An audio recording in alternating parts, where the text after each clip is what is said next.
Kasturi, the State of the Emotional Wellbeing report suggests that 15% of all the counseling sessions, and this is from a very large database of about 83,000 counseling sessions conducted across 24 lakh users, 15% of all counseling sessions are on clinical issues such as anxiety, depression, and OCD. And this number is up from 11% last year. Our counseling usage also saw an increase. We saw a 7% increase year on year. Is our country talking enough about these issues? And do you think enabling support for mental health in organizations should no longer be an option but now a mandate? Definitely, yes. And I think one of the standing example is going first in a session only emphasizes the importance that we are trying to gain. And these days, we are also seeing we are starting it early, right? I mean, I'm sure all our kids are going to the schools and colleges and institutions where it's imbibed into the learning process, and no more shying away from the call out of the mental health, and right. So is the organization. And I think we do play an important role, because all said and done, a country like ours need a lot of reconditioning that has to go in. I remember way back, Kunal, when I was studying and then with traveling through, to my first place, I had to take a bus. I mean, I was not yet mobile with myself. And we had to pass through Nimhans Hospital. And the conductor would call out, 𝗪𝘗𝗏𝗪𝘳𝗏𝗏 bantu, the ones who follow Kannada. And then it is, a mental hospital has come. I mean, look at the kind of cliche that it had. And I, being a student of psychology, I used to feel very saddened that, why are we, putting it forward that way? But from there to where we are today talking on the importance of mental well-being, we have traveled a lot.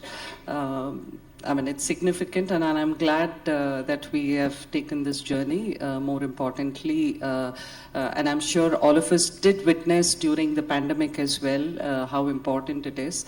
And to my own, experience, I did have my, now the teenager, then she wasn't, who came by and said, when after COVID saga was over and we started getting back to the normalcy, she said, I need to talk to someone. And I said, yeah, I can talk.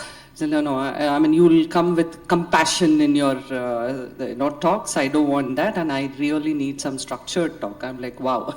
So this was really nice. And then, of course, we went by and took some help. And then I did approach to the school and saying, I mean, if my child was vocal enough, and she feels quite promising to discuss anything with me, it was fine. But then it may not be the protocol that all kids follow, so it might be important to start. So it started off that the school did organize and introduce this.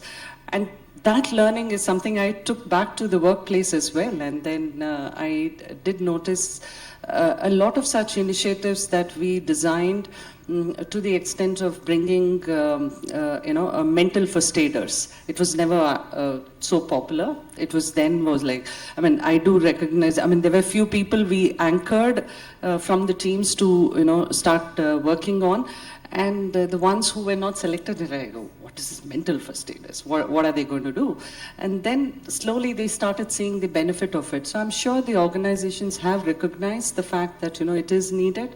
More and more when we are going in different format of working, more and more we are going in different, I mean, global organization is in thing. So it is so much needed. And it is still a checkbox at this point in time for many organizations.